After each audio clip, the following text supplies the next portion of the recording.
నిదానంగా వెళ్ళరా, పడతావురా వెధవా. సర్కస్ లో జంతువుకి వాడికి ఏమీ తడలేదు. Tommy, Tommy, Tommy.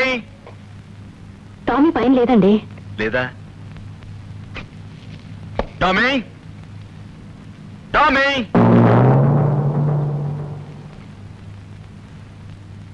ఆశ్చర్యంగా ఉంది. మనం ఎప్పుడు బయట నుంచి వచ్చినా ఎదురొచ్చేది. నువ్వు అలా పెరట్లో చూడు, నేను గార్డెన్లో చూస్తాను. Tommy, Tommy. ఏయ్, మా కుక్కర్ ఏమైనా రోడ్డు మీద చూసావా? మీ కుక్కనే మా మున్సిపాలిటీ తీసుకెళ్లిపోయినారు బాబు. ఏమిటి? అవునండి, మీ ఇంట్లో వాళ్ళు ఫోన్ కొట్టి పట్టుకెళ్ళమన్నారు బాబు.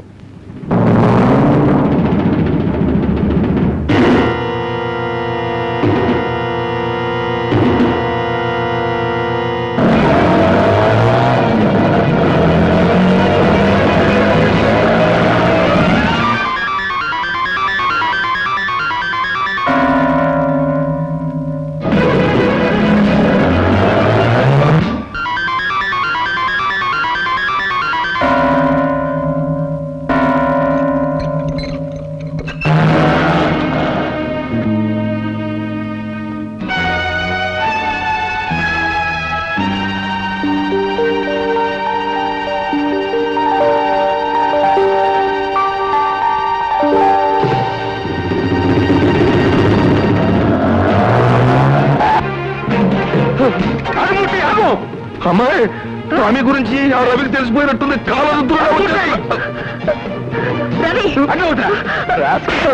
నువ్వు మనిషి నేను చేసినట్టు ఏమిటి? మీ తమ్ముడు మా బాబాయ్ కనిపిస్తున్నాడండి.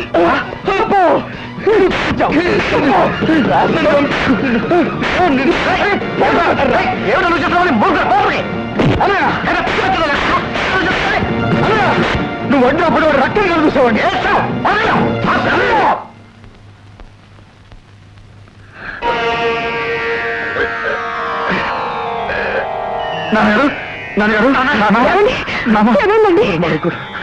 వాడు నీకు అన్నయ్య అన్న సంగతి కూడా మర్చిపోయావట.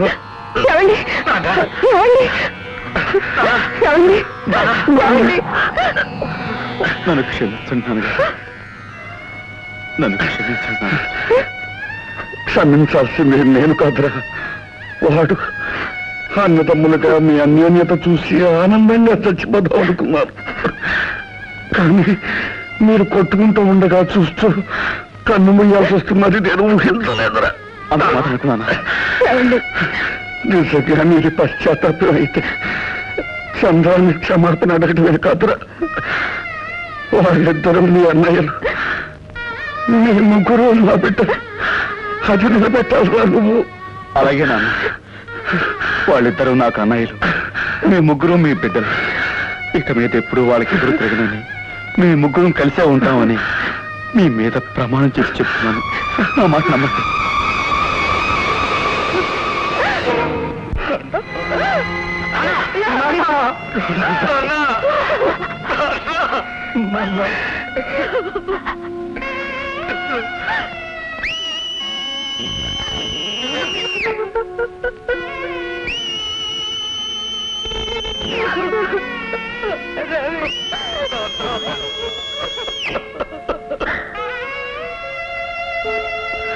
ఆపద్దు బాబాయ్, మరొక్కసారి విజిలేయండి.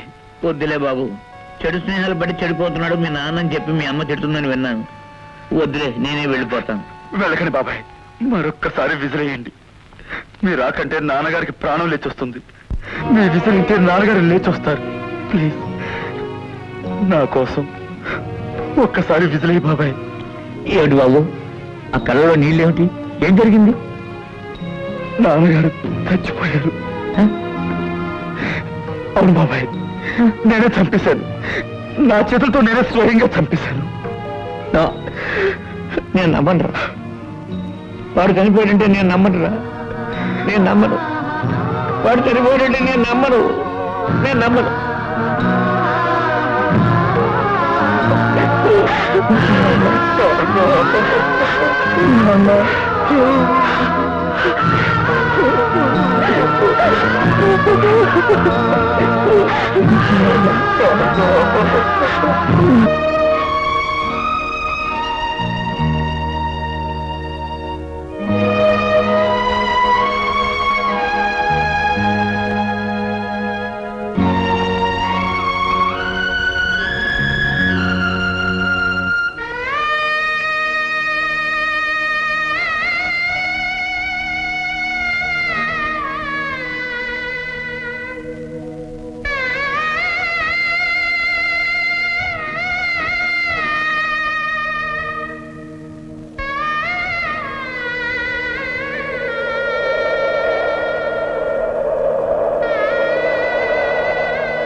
తినరా. ఒక పక్క తాతయ్య చచ్చిపోయి విచారంతో ఉంటే బుద్ధున్న వాళ్ళు ఎవరైనా బిర్యానీ తింటారా? నోరు ముసుకు తిను. తినా. డ్రామా యాక్టర్ వస్తుంది. దాచేయండి.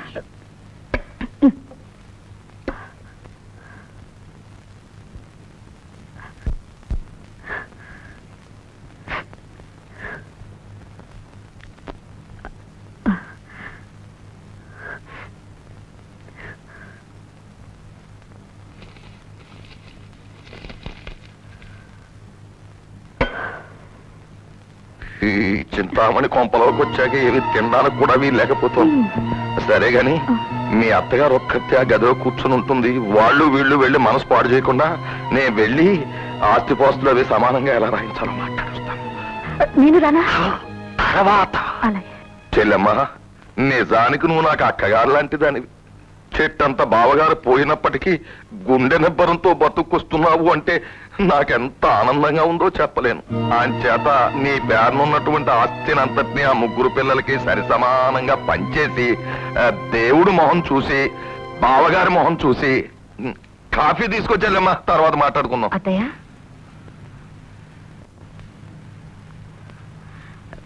అత్తయ్య, కాఫీ తీసుకొచ్చేళ్ళమ్మా. అత్తయ్య.